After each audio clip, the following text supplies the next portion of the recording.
Se faire une idée du Paris du XIIIe siècle, c'est-à-dire de l'époque de cette expansion du gothique rayonnant, ça n'est pas si simple.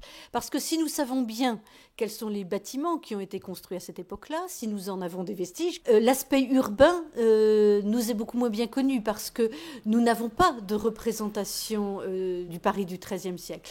Ce que nous savons, c'est à peu près quelle était son étendue, qui est en fait faible, puisque ce Paris du XIIIe siècle est enserré dans l'enceinte construite par Philippe Auguste aux environs de 1200, enceinte qui laisse par exemple, vous voyez au nord, le Louvre à l'extérieur, qui au sud englobe Sainte-Geneviève, approximativement l'emplacement où est construit le Panthéon, mais qui ensuite se limite à la rue Clovis, par exemple, et à la rue du Cardinal-Lemoine. Une surface d'environ 253 hectares. La population de ce Paris du XIIIe siècle est en très très forte augmentation, puisqu'on a pu estimer à environ 50 000 habitants cette population au tout début du siècle, et elle a pratiquement multiplié par 4 à la fin du siècle, en passant de environ 50 000 à environ 200 000. Donc c'est évidemment considérable.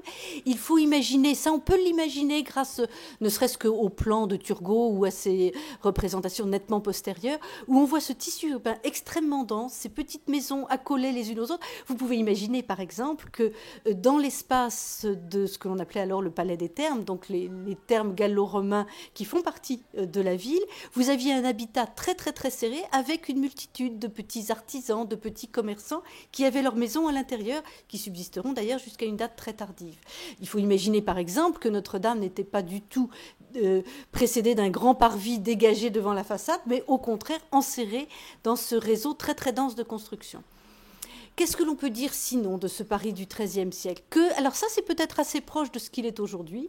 C'est une ville où siège le pouvoir, donc c'est une ville de gouvernement. Tout au long du Moyen-Âge, le roi se déplace, donc on ne peut pas dire qu'il est véritablement sédentaire. Mais en tout cas, Paris devient la capitale administrative, à tel point que, par exemple, le roi demande à ce que, même si lui n'est pas là, il y ait des réunions de son conseil à Paris.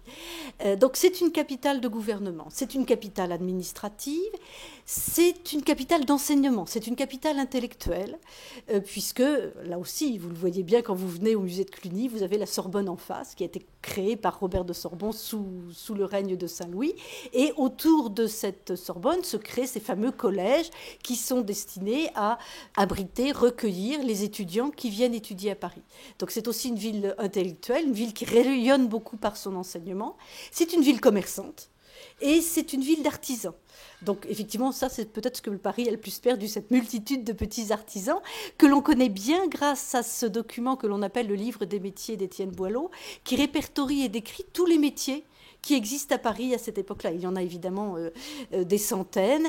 Par exemple, vous avez des artisans qui travaillent les métaux, mais par exemple, parmi les artisans qui travaillent les métaux, vous avez des épingliers. Donc vous voyez, les petits métiers extrêmement distingués les uns des autres. Vous avez des tailleurs d'images, vous avez des peintres, enfin, vous avez toutes sortes de métiers. Vous avez évidemment tous les commerces de l'alimentation, car pour nourrir cette population, il faut bien sûr, et ils sont parmi les plus puissants, parce qu'évidemment, ils sont également parmi les plus indispensables. Donc les bouchers, par exemple, sont un métier extrêmement important. Donc vous voyez une ville qui, dans ses activités, est à la fois proche et un petit peu éloignée de ce que nous pouvons connaître aujourd'hui, mais sans doute pas si éloignée que ça. Une ville, alors évidemment, où on se déplace de façon complètement différente d'aujourd'hui. On se déplace essentiellement à pied. Alors évidemment, Paris n'est pas pavé, donc ça n'est pas une ville particulièrement salubre, mais les difficultés de l'hygiène n'apparaissent pas particulièrement à cette époque-là. Les difficultés viendront plus tard, notamment avec la survenue de ces grandes épidémies, comme la célèbre peste du milieu du XIVe siècle. Là, on est vraiment dans une période d'afflux, d'accroissement de la population.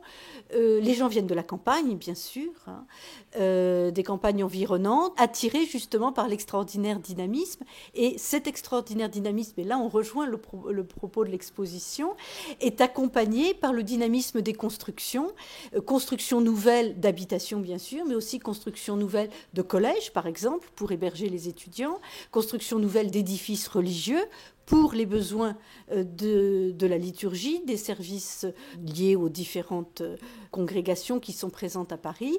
Et bien sûr, évidemment, puisque la population croît, l'on a besoin d'édifices de plus grande dimension.